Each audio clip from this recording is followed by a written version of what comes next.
Incoming Sinovac donation is voluntary, and we'd like to give the right of first refusal after informed choice to our healthcare workers because they deserve it. The National Immunization Technical Advisory Group, or NITAG, has recommended China's Sinovac for health workers. The group says the final decision is still up to the IATF. If they are hesitant to accept this vaccine, then they can wait for the next available vaccine available. Parating siya, sana po tanggapin ng ating mga kababayan, especially our healthcare workers. Despite what appears to be low trust ratings for Sinovac, two technical advisory groups have recommended the Chinese vaccine to the Interagency Task Force on Emerging Infectious Diseases, or the IATF, for the vaccination of priority health workers attending to COVID-19 patients. The DOH and the Food and Drug Administration say they are vouching for the safety and efficacy of Sinovac, even if the vaccine does not necessarily yield the perfect results. Will the vaccination of health workers be able to reduce severe illness and virus transmission? We discuss in this episode of The Chiefs.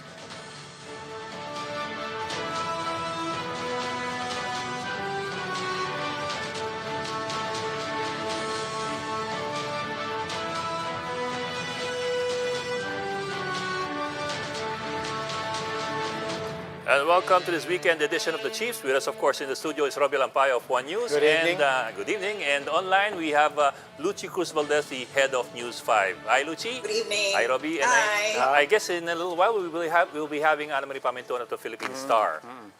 So there, Yeah. happy weekend. Happy weekend. It looks like a Wag muna, happy wag weekend. muna. Diba?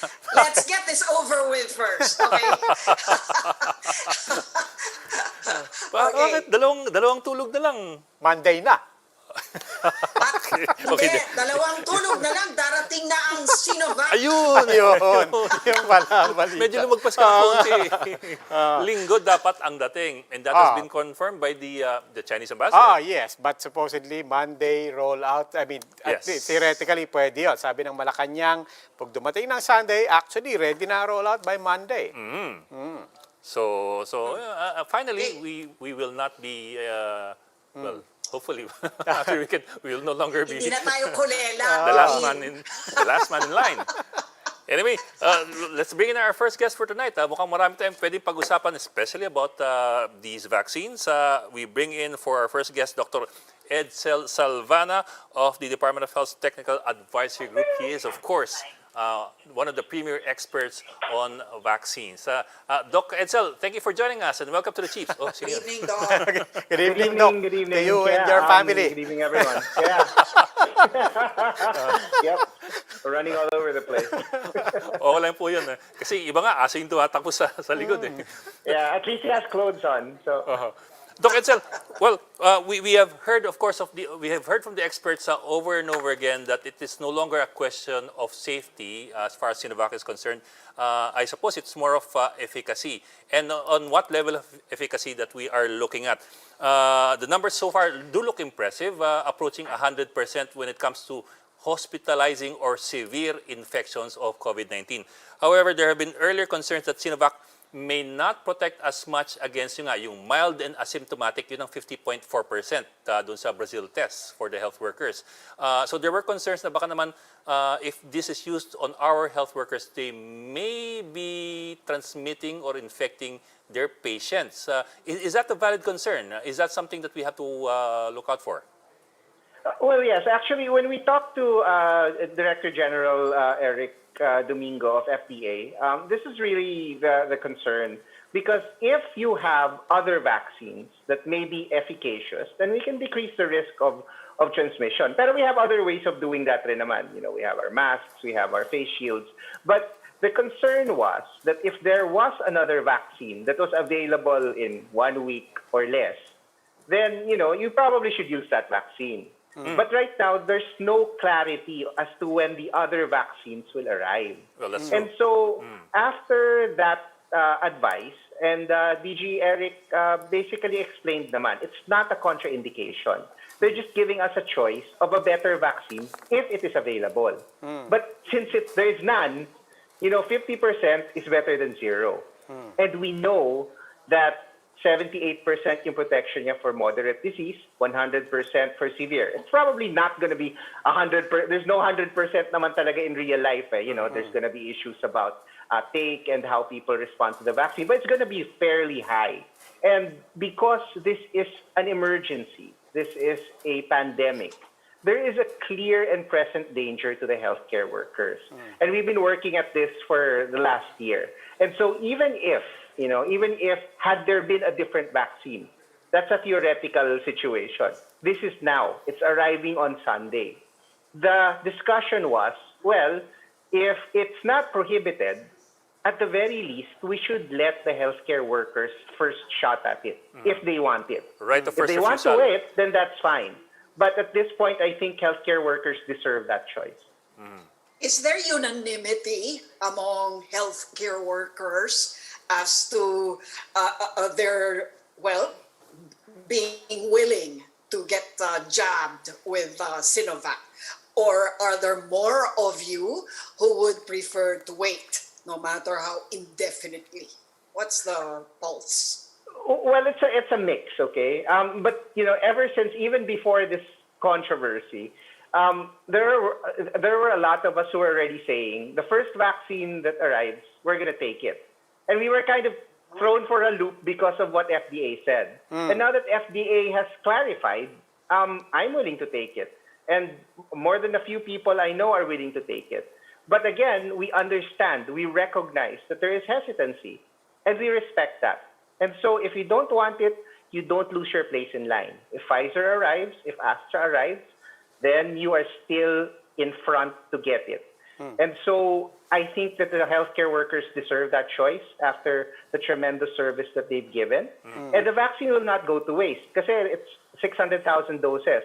It's about 1.3 million healthcare workers. So you can vaccinate 300,000 to 2 doses. So, we'll just go down the line and see. And there are a lot. I'm pretty sure a lot of people will take this. If not the healthcare workers, then we go down the line. And I think that, as for me, I'm excited. Kanina nga medyo naiiyak na ako when I realized na ito na yung resolution. And, we've been waiting for this for over a year. And every day I go out there, I am scared for my life. Is this the patient that is going to infect me? And finally, there is something that I can do very tangible, aside from the PPE and everything, that I know that it is the start of the end of this nightmare. And that just really got me, because I think everyone is sick and tired of this. I just want to get it over with. Yes, but Doc, now we're moving to another challenge, something that everybody now realizes is a very real hurdle, which is the low confidence of the public when it comes to, ikaw ba, pipila ka. One thing that is emerging and that is clear in the, is that they will not look to politicians. I don't think they will trust journalists. They will not necessarily trust celebrities, but they said, we will trust our doctors, we will trust our nurses. What is the risk if there is, even if it's not the majority, but a significant portion of our frontline health workers saying, I'd rather wait? And given that this is the our first attempt out of the gate, are you concerned that we might stumble out of the gates? Well, it's always a concern, for any kind of intervention, any kind of vaccine. But me, I'm just ecstatic. I'm going to get vaccinated. If nobody else takes it, I am telling you, I will be at the front of the line. There's So at least for me, one. yeah, so for me, whatever the concerns are, I respect everyone's autonomy and their opinion. Me, I've looked at the data. I've been living through this nightmare for a year. I want it to end. Sign me up. Okay. Sir, Okay. quick clarification lang doon sa data. No? In going back to the first question of Ed, I just want that very clear and very categorical. Doon sa efficacy ng Sinovac, particularly to moderate to severe symptoms, wala nang, there's no qualifying that anymore. That is, the efficacy for moderate to severe symptoms is the same, whether you're part of the general public or you're a medical frontliner. No, that's actually very specific to healthcare workers, because I that see. is the data that came from Brazil, where the people that they enrolled were 100% healthcare workers. And these have the highest risk. And nakita naman natin yung sa Turkey na general population, mas efficacious siya, 91%. So what I'm saying is, of all the vaccines, the only vaccine that has been tested specifically for healthcare workers is actually Sinovac. I see. And it has impressive moderate and severe disease efficacy. So if there was actually a vaccine that was originally meant for healthcare workers, it was this. It's just unfortunate na 50% lang yung mild, pero the severe, you know, at the end of the day, you don't want to die. And that's what this vaccine is. It is a life-saving vaccine. Doc, yung Oh, ibang... what about the phase 3 trial? Is it true that it never went through peer evaluation, that it has not gone through phase 3 trials? Isn't that a concern? No, these are phase 3 trials. So the Brazil trial, the Turkey trial, and the Indonesia trial are all phase 3 trials. And a lot of these, even Pfizer and Moderna, did not undergo peer review before they got the EUA. They submitted it to the US FDA. Their data was published 2 weeks later. So this is not unusual, especially in an emergency. And again, we have to understand, this is emergency use authorization. This is not market approval. What it is we recognize this is a pandemic, and there are a lot of people who can die if we don't use something that looks like it works. And that is why there is a qualification. The ones we are targeting are the ones at highest risk. If you're not at high risk, then maybe you want to wait for a better vaccine. But we know that this vaccine now can prevent deaths. If we had this vaccine at the start of the pandemic, where are we now? 2.4, 2.5 million deaths. A vaccine that prevents 100% deaths, maybe we would have had 100 instead of 2.5 million. That's huge. Let's bring in Ana Marie Pamentuan of the Philippine Star. Ami. Evening, Doctor. Evening. Doctor, so kung sasabihin niyo sa mga health workers, since they're protesting sa PGH, they deserve the best vaccine. But parang ang takbo ng if something is better than nothing at this point, no, dahil hindi pa tayo sure na kung kailan nga dadating yung vaccines. Kung magpa-vaccinate ngayon yung health workers, how soon before they can get, kung sakaling biglang nagdatingan na si Pfizer, AstraZeneca, how soon before they can get that? Pwede ba yun? Or do they have to complete the second shot? So after the second shot, how long before they can get another set of vaccines? Right. So now Nag-aalas sila. there's no data for mixing vaccines. So that's it for now. If you choose Sinovac, you'll get the second dose of Sinovac. If you choose not to take Sinovac, then you'll be first in line for Pfizer or for Astra, whichever vaccine arrives first. You can't mix vaccines at this time. They're doing those studies, but there's no guarantee that those studies will show benefit or if it will be just as efficacious. So what we have right now, what is in hand, what is sure, is the 600,000 doses that are arriving, and as many doctors have already said, the best vaccine in an emergency is the one you can get now. Pero after can the you second shot, can they ask Yeah. for another one? No. After a Like certain next year, pwede ba We don't have those studies magpatuloy? yet. We don't have those studies yet because malay mo it's already lifelong. So So halimbawa, we have to figure out. meron sa Malacanang nagpasaksak na ng Sinopharm. Pagkatapos sinabi niya, pwede ba ako magpaturok ng iba? Ang sagot doon is Sino hindi. yun, Robbie? Hindi, Sino? theoretical Sino? yun. Theoretical. Now, let's assume somebody... Sabihin si Montulfo. Sabihin natin si Montulfo or any of the cabinet Malacanang members or any of the senators who got the shots that according to Montulfo already got. Now, they already got a shot, first dose.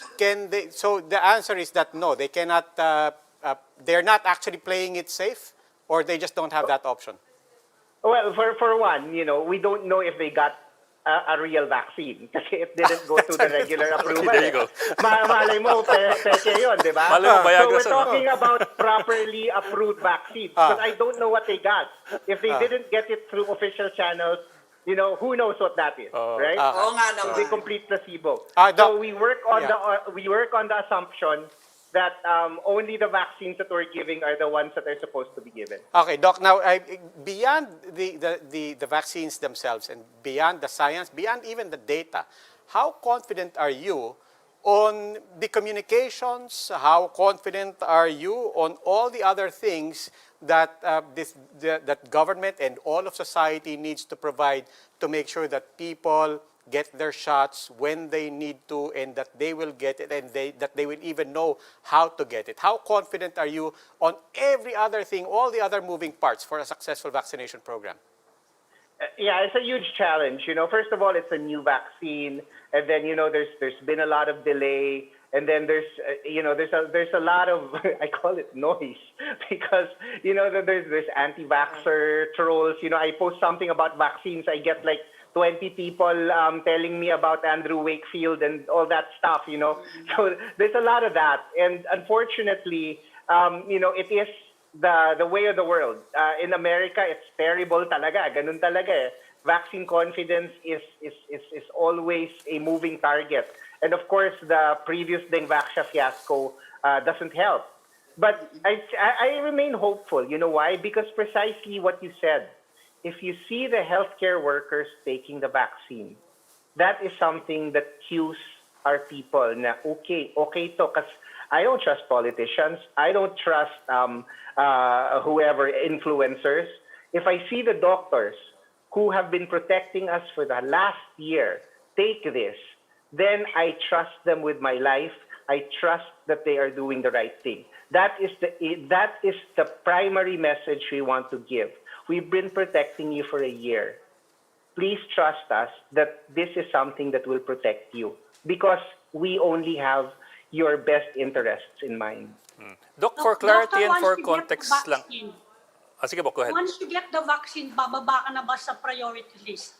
Halimbawa, you're a health worker o ininiksuran ka na ng Sinovac, baba ka na dun sa priority list. Kung dumating si Pfizer, AstraZeneca, malayo-layo ka na nun.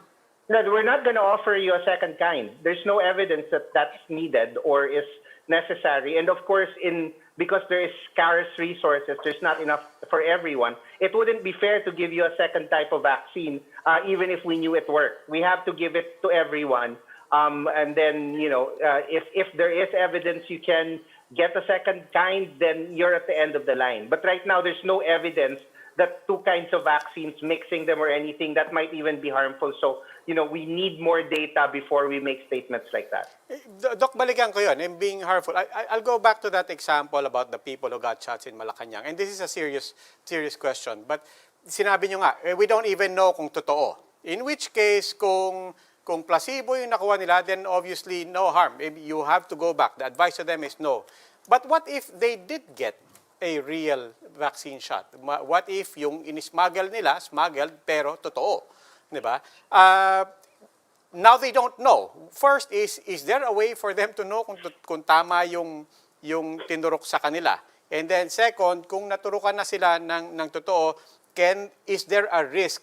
Might they be doing themselves harm if they, quote-unquote, try to play it safe and line up for another kind of vaccine? Yeah, there's no 100% way of saying that the vaccine gave them some immunity or something. There are antibody tests. Some of these are neutralizing antibody tests, but even scientists right now don't have an actual number as to what level is protective. So, there's no measure of protection at this point that is universal, where I can say for sure that you're protected, you're not, you got vaccinated, you didn't. We have that for other diseases like hepatitis B. But for COVID, nobody knows. This is all too new. Now, as to whether mixing vaccines can be harmful, they can be.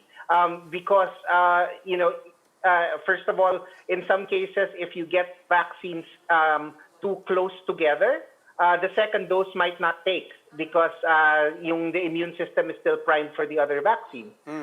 You could also have a bad allergic reaction. So there's a lot that can go wrong. And that's why the studies are done to ensure that the vaccine is safe and effective. Pag pinaghalo mo yan, wala tayong pag-aaral na ganon, anything can happen. And so while in general vaccines are safe and effective, it's important that we use them properly in the way that they were studied. Because if you go outside those parameters, then you're taking your life in your own hands. Doc, for clarity and How context far- lang, kasi Yeah. everybody's getting bogged down with that number 50.4 ng Sinovac in Brazil. But my understanding of it is that ang Sinovac lang ang gumawa ng ganung klaseng test. It was unique to Sinovac where they tested those most exposed to COVID-19. So, does this mean we don't even know how Pfizer or Moderna or AstraZeneca would have fared? Would it have been better or worse than Sinovac's numbers? Yeah, that's absolutely right. But again, those trials kasi, for instance, sa Brazil, they didn't test them for previous infection. And we know healthcare workers are highly exposed in Brazil. And so if in the non-vaccine arm, there were already a lot of people who had been infected, you'll see a smaller effect of your vaccine. Kasi a lot of people in the placebo arm, the ones who didn't get the vaccine, would also have some sort of protection. So it dilutes the efficacy of the vaccine. The other thing is, strange yung dosing regimen ng Sinovac. It was 2-week intervals. Pfizer is 3 weeks. Astra is 4 to 12 weeks. And we know that if you give a vaccine, the second dose too early, it might not work as well. And they have some evidence na there were some people kasi, I guess they missed their second week, so nag-third week sila. So instead of 50%, naging 70%. So baka yun lang yung problema, masyadong maikli yung time in between. So pinag-aaralan pa to, there are actually more trials going on for Sinovac to clarify this. But with the data that we have, we are confident to roll it out in the most at risk. But that doesn't mean we're not going to keep studying it. And as you saw naman in Israel, di ba? Yung buong population na vaccinate nila, they have numbers Yes. with Pfizer. So we will continue to get data as this comes out. There's millions of people, including healthcare workers, who have already gotten Sinovac as part of national programs in Turkey, in Indonesia, and now in Hong Kong, and of course, China. So as far as we're concerned, we will continue to study this. But with the limited data we have now, I am confident that this will protect me.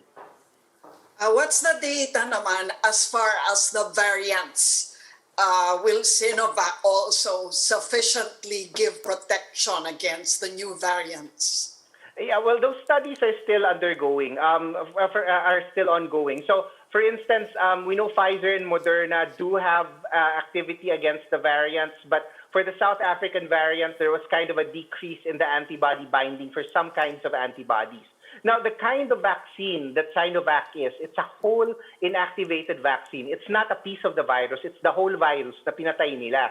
So when you do that, you actually make all sorts of antibodies against different pieces of the virus as opposed to just one piece. Yeah. So theoretically, a whole inactivated vaccine is probably more variant resistant because you have a lot of options.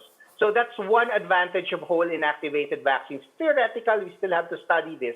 But just based on how these things work, the whole inactivated vaccines are probably among the most variant resistant. Doc, since sabi nyo, hindi pwede nagmi-mix-mix ng mga vaccine. So kung sakasakaling dumating na yung Western vaccines, Pfizer, AstraZeneca, you're not recommending that anyone who received the Sinopharm vaccines sa PSG, dapat wala na sila sa priority. Kasi baka sabihin na naman para yan sa syempre, close inyo ng presidente. Baka gano'n na sabihin, pwede ba, I will go back to the question of Robbie. Pwede ba yung nakakuha na ng Sinopharm, pwede bang mag-Pfizer? As of now, hindi talaga dapat minimix ang vaccines because we don't know how they work. And of course, if it was a smuggled vaccine and not properly approved, we have no confidence on whether that has any effect. Sabi nga sa'yo, Doc, baka liquid Viagra yun given the testimonies of Montulfo na successful siya sa umaga. I don't know anything about that. I don't want to know anything about that. But Doc, just to follow up on Ami's question, kasi di ba, we don't know yet how long the effectivity of these vaccines are going to be. So, paano yun? How do we know when it's time to start revaccinating or giving booster shots? When those vaccinated before start getting sick? So, ganun ho ba? We will have to wait for people to start getting infected again? Oh, no. So these people who participated in the phase 3 trials, they usually are followed for years, Okay, 7 okay. years. They're getting blood from them every month or so, and they're checking the antibody levels and the degree of protection. Okay, so sila yung And then, basis. can you adjust it accordingly? Kunyari, if there are new mutations or new variants, can you actually make the vaccine stronger or, adjust it? Yes, of course. So we know that, like, for instance, our pneumonia vaccines, padami yan di ba? Dati 7 lang, tapos naging 10, tapos naging 13. Meron pa ngang 23. So we can adjust the vaccines. The mRNA vaccines, it's actually even easier to adjust them kasi you can either change the sequence of the mRNA or you can add more sequences. It's doable. They're already studying it. They're in the process of doing that. And even if somebody, say, does get lifelong immunity to one variant, maybe you'll need a booster for the other variant kung naging mas dominant yon. So these are all things that we can monitor. It's also very important that we have our ongoing biosurveillance because we know what variants are prevalent in the country. Thank God we haven't seen the South African variant yet. But, we have the UK variant here, but looks like naman steady lang naman siya. Hindi siya parang sa Israel, it went 40% to 80% in 1 month. Ngayon, nasa 2% lang tayo. So, I think our containment is working. We're intercepting a lot of OFWs who turn out to have the UK variant. Can you imagine what would have happened if we had let them loose and not quarantined them? Oh, yeah. Okay. Okay, Dr. Edsel Salvana, sir, always a pleasure to have you on board. Thank you po. Ingat po. Thank you, Doctor. Thank you Salamat, very Doc. much. And Doc, balitaan nyo ngayon pag Excited natulungan na kayo, ha? Oo nga eh. Pa-interview ulit We'll see. Super busy, but it's gonna be an exciting few days. Ingat po. Stay safe, guys. Yes. Okay. We'll just go into a break, so please stay with us.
Welcome back, the Chiefs, here on One News. We are now in the final stage of our conversation, and now joining us, Dr. Maria Consorcia Lim-Quizon. Kanina in the big story, she was telling me, just call her Doc Conky, Okay. member of the National Immunization Technical Advisory Group, and we will call that the NITAG. Doc Conky, welcome to the Chiefs. Good evening, Doc Hello, Oki. Thank you. Conky. Thank you and magandang gabi sa inyo Magandang lahat. gabi po. Magandang And gabi rin Dr. po. Conky, speaking of names and abbreviations and nicknames, I have to confess, yung NITAG, we used to always cite the FDA, the DOH, the IATF. And so I have to confess, yung NITAG, I only became really conscious of it just this past week. And a lot of it also in the context of the FDA clarifying kung sino pang may EAU. And finally, nagka-EAU na, EUA na ang Sinovac. Somebody said here on the show, pero teka muna, meron pang NITAG. No? Maybe you could clarify for us first. Ano yung difference ng mandato ng NITAG sa FDA, particularly when it comes to the vaccines coming into the country? Wala po kaming karapatan na supersede or make recommendations regarding FDA. Pag ang FDA ang nagsabi, yun na yun. NITAG is recommendatory with most or if all technical things regarding the immunization program for this COVID. No? As the name says, National Immunization Technical Advisory Group. Okay. It is an independent advisory group. Okay. So wala kaming power, whatever. We recommend. Okay. Now, we asked that because yung FDA, nung unang bugso ng balita na ito na, may EUA na yung Sinovac, kaakibat nun, meron ding statement na, but we're not recommending this for frontline health workers, ha? And so on. And then, suddenly now people are saying, oh, pero sabi ng NITAG, okay naman daw, and so on. Could you explain what happened literally over the past 2-3 days when suddenly the whole narrative about Sinovac and frontline health workers seemed to have turned 180 degrees? Right. Well, this was the way I explained it kanina. Something got lost in translation. You know, when they said the vaccine efficacy is 50.4% in preventing mild infection, hindi tinuloy yung sentence. May katuglong yung sentence. It's 70% effective in preventing moderate cases and approaching 100% in preventing severe cases. And that is what we want at the end of the day. That is our concern, to prevent the moderate and the severe cases. And so this group, you know, we started to look at sige nga, pabasa nga uli. Halungkatin nga natin uli lahat ng studies na to in trying to really, what does that really mean? And so that is what we found out. That, I think Dr. Edsel said it crystal na kanina, no? Wala nang usapan dyan tungkol sa efficacy. Yung 50% is 50% in preventing mild. Okay? Tapos yung mas malaki, which approaches, ito yung porsyento na rin halos ng mga like Astra or Pfizer, nag-a-approach na ng ganito, 70 to 100%. So at par na rin siya. So if I may continue, yes, no? ma'am. Kasi we want to maximize. I mean, if there was a choice, okay, and then sinabing, sige, kasi expose yung health workers, wag na muna natin gamitin sa kanila. If there were other vaccines available right here and now, sige, itong klaseng ito, ibigay natin sa susunod na tier. You know? But wala. Ito yung unang dumating. And we don't know when the next tranche and when the next brand, if you may, is gonna come. And in the meantime, nakatangtang ang ating health workers every day. They go to work and they are at risk. Shouldn't we give them the chance to be protected? Actually, How passionate, no? Well, Doc, actually, nothing to argue with you about regarding those issues. My question has to do with this. Same question I asked Dr. Salvana kanina. Walang problema po dun sa safety. All the experts have talked about that. Walang problema po dun sa severe infections and hospitalizing infections. Wala rin problema dun, approaching 100%. Yung 50.4% po yung mild and asymptomatic. Wouldn't that possibly expose the patients of those who get that vaccine to possible infections? Because kalahati or around half of those who get the vaccine could still carry the infection. It will. Kasi nga, as health workers, talagang nandun lagi yung risk that they're gonna develop or be infected, right? So what does 50.4 actually mean? You know, in one of our meetings, he said, tagalugin natin yung 50.4, parang 50-50. Pwedeng mag-develop, pwedeng maghindi. Mag-develop ng mild. Ano ba yung mild? Tinanang kaso ako. So, it gave us a confidence, kahit na papano, na makakaprotekta ito sa ating mga health workers. In short, magkaka-mild symptom pero hindi niya ikamamatay. Yun Right. Oo. And yung magkaka-mild symptom is 50-50 yan. Oo, hindi pa lahat yun, yes. Oo. Right, Hindi ba? right. At pag Okay, sinabi mo we get it. 50-50, pwedeng hindi, pwedeng oo. Okay, pero nakakahawa ba siya? Parang kunyari, mild siya, infectious ba siya? Or Ganon. asymptomatic siya, for example. Right, Yeah. right. So, yun yung hinihintay pa natin na additional. Kasi even whether it's Pfizer or Moderna or the other branded Yes. vaccine, hindi naman nila masabi 100% na once you get vaccinated, Yeah. you're not infective yourself. Yeah, that's true. Nobody has said that. Okay? So, to be So fair, dapat naka-mask pa rin, naka-PPE Yes. pa rin. Yes, yes. Kahit na napakunahan na. Yes. And actually, that is our message, no? Just because there's bakuna already doesn't mean fiesta na. You know, off with the mask, off with everything. No.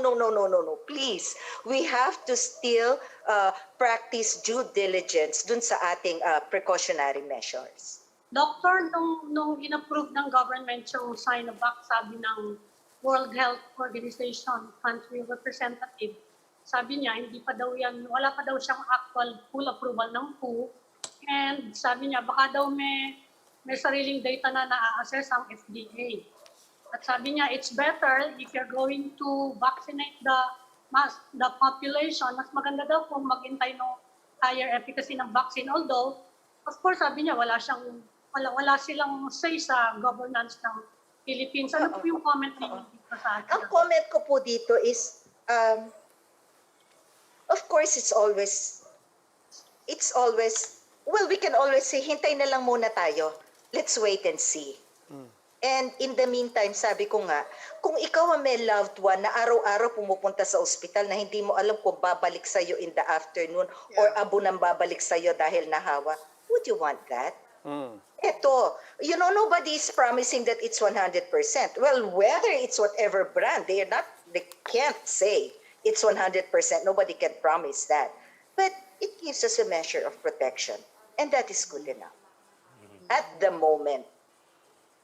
Ma'am, Pero just mukhang malapit na rin dumating yung di ba? Malapit na rin dumating yung sa COVAX facility. Yun ang iniisip naman ngayon ng mga health workers, maghintay-hintay na lang a couple more weeks. And that is, and we give them the right of first refusal.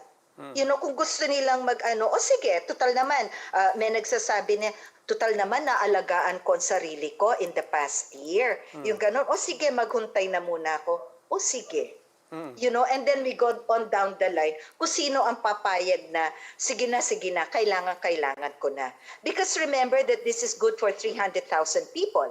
And tinatayang 1.3, 1.5 million ng health workers natin. You know, kahit mag-hesitate man o ayaw man pumayag ng iba, meron papayag na aka na kung ayaw mo ako nakasunod sa pila. Now, Doc, on Doc, other yung things pamilya na... ba nung mga... Doc, what about the families of the health workers? Kasi, syempre, exposed din sila or expose nila ang mga family members nila sa mga dala-dala nilang virus or bacteria. O, paano yun? I mean... Well, that is always a possibility, right? Epidemiologically, there's always the risk of transmission. However, our data doesn't support that. Yung sa contact tracing natin, yung ganon, hindi naman sinusuportang ng hawa. Because as I said kanina, itong mga health workers, responsibilidad mo yan. Alam mo kung paano alagaan ang sarili mo at alam mo kung paano mo hindi iuuwi yung virus sa bahay mo. Okay. So, we're relying on that. Wala pa naman na report na yung pag-uwi, ayan na, nagkalat kasi yung health worker. Wala pa naman. And in the meantime, Doc, we wish na, you know, ngayong may balitang papasok na yung vaccine, it were that simple. But as we prepare for that, the more we get a sense na hindi pa madali ito, magulo pa to. There are a lot of moving parts that will go into not just getting a vaccine, but into rolling out a vaccination program. I'm just curious, we keep talking about safety, efficacy. Are there other technical aspects to which the NITAG gives advice on and that helps to monitor? Are there other technical aspects that people should understand that complicates the process? Well, right. Well, one of which is yung surveillance. Hindi dahil sa nabakunahan ko na, goodbye. No. We need to look after yung tinatawag na AEFI, Adverse Effects Following Immunization. Kung mga 1 taon yan, ifa-follow through ka para alam how you're doing, or something happened to you because of the bakuna. Okay. That's the surveillance system. So that's one other thing aside from yung safety and efficacy lang na nabanggit mo. Okay, and is that part of your mandate? I mean, are you the ones looking into that as well? Because that's no longer on the side of the safety and efficacy of the vaccines, hindi po ba? I mean, this now goes to the Right. capacity of the LGUs and so on. And if, for example, you say na, teka muna, this particular vaccine, kailangan hindi lang 2 doses, it has to be on a particular window, very, very specific yung timing and so on. And we don't have the confidence that LGUs will actually be able to monitor that or even have the infrastructure for the database to follow the medical history of our people. Does that factor into recommending whether or not a particular methodology is recommendable for our people? Well, you know what? In the process of 2 months ago, when we started to prioritize, no? Isa yan sa mga batayan that yung LGU is preparado sa kung mga anong dapat gawin na proseso. Okay? And there is this whole list to say that they are in fact prepared. Ganito yon. Sa grupo, there is no doubt about it, it's healthcare workers. Okay? So, healthcare workers, after that, which part of the country? Okay? We wish that if we said there were 1.5, there were 1.5, 3 million doses agad ang darating. But that will not happen. So, paano mo ipo-prioritize na naman sino yung lugar na preparado? So, hindi lang yung preparado, kundi yung burden of disease, sino ang mataas ang infection rate, and so on and so forth. In short, my short answer is, hindi naman based on LGU yan. DOH also watched out, and there was this whole checklist of how to evaluate that the LGU is in fact prepared. Doc, we've been talking about vaccine confidence and how some people might end up wanting to wait for other vaccines to come in before they get vaccinated. Now, so let me ask you this then. Do we even know if the other vaccines like Pfizer, Moderna, AstraZeneca, and all these other vaccines, do we even know if they have better numbers than Sinovac when it comes to the same parameters that gave them 50.4%? Kasi from what I'm hearing, it was a unique test. Right. So in effect, we don't even know if Pfizer would be any better. Health worker, no? Yung Right. tested. Dahil nag-focus ng health workers lang. So, unique sila. So, hindi natin maikumpara. For all we know, the Sinovac will probably have better numbers. For all we know. Yes. Yeah, I just wanted to put that out there because people are looking at 50.4 as the number that could sink the ship. And it turns out that it's probably the only number that we have for that parameter, and not even the other vaccines have that. Right. Sabi ng And as- PGH, hindi daw nila ibibigay sa mga health workers nila who are in the COVID wards. Doon lang daw sa health workers muna na nasa labas ng Does that Right. make sense? Okay lang yun. Okay lang yon. At saka sabi nga natin, choice nila and choice ng health workers mismo. It's there. Na-prioritize sila and it's up to them. No, but I'm wondering what's keeping them from giving it to the health workers who precisely service the COVID patients. Do they have information that's that's making them hesitate, kumbaga, as opposed to you and sila Dr. Salvana? Ano yun? What is that? Ganito ha. Did you know that in the US, na mag-start sila mag-roll out, 25 million doses are available. And then 3 or 4 weeks later, 6 million pa lang ang nai-inject. Bakit?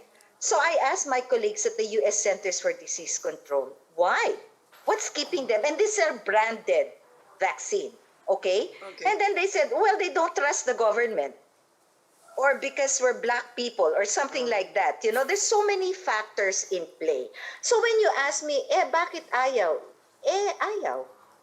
And I will respect you. And I can force myself horse in the mouth trying to convince you na sige na, sige na, sige na. Kung ayaw mo, karapatan mo. You're saying that their reasons will probably be more, let's just say, political than medical. Is that it? Right. Personal or even, iba-ibang doktor, iba-ibang tao, iba-ibang diskarte. You have one sentence and it can be interpreted 10 million ways by 10 million people, right? So the results of these studies can be interpreted in so many ways. And these are doctors, these are also technical person. So if in their heart of hearts, iba ang interpretasyon nila doon, then so be it. And I would like to qualify, please, no? I don't know if Edsel said any numbers. We just said that, we just assume na, marami dyan sa PGH hindi pumayag. Ilan ang marami? Or ilan ang konti? We don't know. Maybe anecdotal. We don't know. It could be anecdotal, but part of the context, I think that that PGH did say explicitly. Kanina, Dr. Edsel said we were thrown for a loop after we did the survey inside, and I think I recall Dr. Gapli-Gaspi saying and qualifying that when we did that survey, it was in the context of Pfizer, which says a lot, diba? Which says a lot. There's no numbers there, but that says a lot. No, that's true. That's true. Parang asang-asako na Pfizer or asang-asako. It's like the whole issue about generic versus branded medicines dati, okay? So asang-asako na branded tong bibigay sa akin, tapos biglang may choice naman pala akong maghintay, I will wait. Then so be it. Okay. Now, Doc, I'm really concerned about, like I said, all the other moving parts. Once this is now in the hands of the LGUs, once we're now monitoring, how big a target and how big is the window and how big is the margin of not error but of delay or of missing your second shot? I mean, if people get their first shot, some people may believe, okay na, given how the communications programs have been going, you're not really confident that people even understand that they need 2 shots. Right. Diba? Right. But for Sinovac and the other vaccines that need 2 shots, how big is the target and how big is the leeway for people to be tapped, to get lost in the system, to not be tracked, and so on? And what are the risks if, let's say, by the second shot, there's a 20% drop-off? Well, number one, it's a good thing that we're starting with health workers. So I would like to think they know better. Okay. In terms of pipilitin mo or payag ba o hindi, they know better. So yung sinasabi mong vaccine dropout, sa general hopefully public, okay. Let's Okay. assume health workers know what to do. Okay, so sa general public, when you tell me paano ang rollout nito, paano everything, as I said, we haven't perfected how this is going to be done.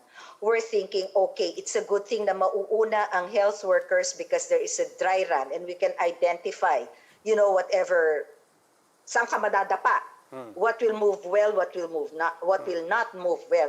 Kasi personally, I'm thinking that it will probably take mga 1 taon bago makarating tayo sa general public. Kasi susunod na tier sa health workers are senior citizens. And ang estimate sa senior citizens is 12 million. 10 to 12 million across the country. So kumbaga, parang paliit, palaki. And for every grupo na nababakunahan natin, may lessons learned and we get to be better pagdating sa proseso. Di ba malaking problema yan, Doc, na seeing the resistance even of health workers to Sinovac? Di ba magkakaproblema tayo niyan if we roll it out? Because we're expecting a lot of actually vaccines made in China. Kahit dumating na dito yung Pfizer, yung Western, I think the bulk of our vaccines will still be coming from China, mainly because sila yung maraming nagagawa, mabilis yung manufacturing nila, and they're more willing, I think, to share Tsaka hindi umorder ang West sa kanila. Oo. I So, think, anong no, epekto Melina? niya kung nakikita nila, nagrarally yung mga health worker, ayaw. Mas mahirap yung vaccination rollout natin yan. Oo. Alam mo, hindi yung vaccination rollout, mairo-roll out mo kaso tumatanggi yung pasyente, ay tumatanggi yung tao, di ba? Abagal na. Oo. So, wala ako maisagot sa'yo. Kasi ang maisasagot ko sa'yo, may choice. Okay, maghintay. Okay? Pero hanggang kailan maghihintay? Ang masasabi ko lang is that initially, hopefully, kapag meron na initial rollout, that will build some confidence. And as we go through yung different priority groups, it would hopefully become easier and easier for other people to be receptive. Dok, di ba may shelf life yung mga yan? Paano kung mabulok? Paano Ay, kung hindi mabulok? mabubulok. Dahil wala ngang gustong magpabakuna, andyan yung bakuna, pero walang gusto magpabakuna. Paano kung mag-expire? Di ba bababa at yung efficacy nun, di ba bumababa rin? Wala nang warranty yan, pwede mo balik. I refuse to answer. I refuse to answer on the grounds na nag-generalize kayo na wala. Paano kung meron? Okay. Hindi, meron ba? Wala. Kaya nga, hindi nga natin malalaman. Kasi yung premise mo is wala. Vaccines have shelf lives. Yes, Even they do. vaccines. Yes, Yeah. they do. So that's my question. No, it's factual. It's not speculative. Right. I mean, what if we ordered now Yeah. X number of Sinovacs, and then nobody wants to take Sinovac? After 1 year, naka-stock siya, walang gusto, inaantay pa rin Pfizer or whatever. So, para tayong nagtapo ng pera, di ba? No, and that is the reason why as they come, kasi kahit gusto mo ng Pfizer, kung nakalutang pa sa 7 season, di mo alam kung ano yung darating. Kumbaga kung ano yung darating, yun ang gagamitin natin. As they come, we roll them out. So, having said that, we don't think na matatangtang or mabubulok or ma-expire. Kasi niro-roll out mo, ngayon nga kulang na kulang pa Good for 300,000 people lang ang Bagay, darating, hindi di yan ba? ang problema natin ngayon. Oo, Problema nakakakulangan natin nga ngayon, wala kang bakuna. Wala nga bakuna di ba? So, basta ang balak nito, as they come, nag-order ang gobyerno natin. Pero kung in fact darating yung order natin at kung kailan, napakalaking question mark. Kaya wala tayong masabi kung kailan ba talaga, tita, yung ganon. Okay? Basta ang alam natin is that as they come, iro-roll yan para ma-minimize natin yung posibilidad na mabubulok or maaaksaya. But Pag anyway, Doc, reject ng health worker yung Sinovac, hindi naman siya bababa sa priority once the Pfizer shot right. Sino pa rin yun? Health worker Yes. pa yun. Yes, karapatan pa rin niya. but anyway, Doc, do we know how long the vaccines are good for, assuming they're stored properly in, for example, 2 to 8 degrees in the case of Sinovac? Do we know how many months they're good for? No, iba-iba different vaccines, different may sinasabing within 1 month or within 2 months dapat nagamit yan. Meron din sinasabi na ang selan ng vaccine na yon na once inilabas mo dun sa tray, hindi mo na pwedeng ibalik.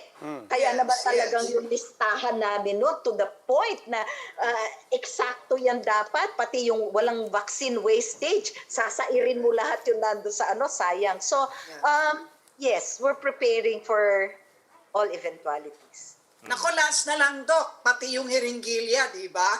Dapat daw dead, ano ba yun? Dead something syringe, Dead no? spot. Hindi, dead space. Dead space. Parang gano'n dead space, no? Meron na ba tayong enough supply of that? Diba? Loaded space syringe. May para said na said nga, ika nga. Ang seselan kasi ng mga vaccine and sabi ko nga, each one has its own peculiarity. Like itong Sinovac na darating, it can be stored to between 2 to 8 degrees, hindi naman sub-zero. So hindi ganun kaselan. Tapos yung hiringgilya, yung syringe na gagamitin sa kanya, hindi rin naman ganun kaselan. yung pwedeng gamitin yung anything na pwede mong ipasok yung 0.5 ml na dose, no? walang Pero meron yung maaksaya. mga masiselan. Oo. Okay. Alright. Okay. Okay, si Okay. Doktora Consorcia Lim-Quizon, Doc Kongki ba po? Tama po ba? Kongki? Dr. Doc Kongki. Yes, Oh, Doc Kongki. yes, sir. Of Thank the you for this National Kongki Immunization interview. Technical Advisory Group. Thank you. Doc Kongki, ang sarap po niyong kausap. We should have you again next Ah. week. Every week po, ilagay nyo na sa calendar nyo. Sobrang machika kung ano na sinasabi. O, sige. sige But pa. hopefully we were able to get the message. through. Opo, Yun lang opo. naman ang I think you did very well there po. We hope to have you again next week when the vaccines are already here. Apa. Thank you po, Doc. Ingat po. Thank you. Maraming Thank you, salamat Doc. po. And that'll be all for this weekend edition of the Chiefs. We hope what was discussed here will keep the conversation going. I'm Edwin Gao. I'm Ami Pamintuan of the Philippine Star. I'm Lucy Cruz Valdez of News 5. I'm Robbie Alampay, and we are One News.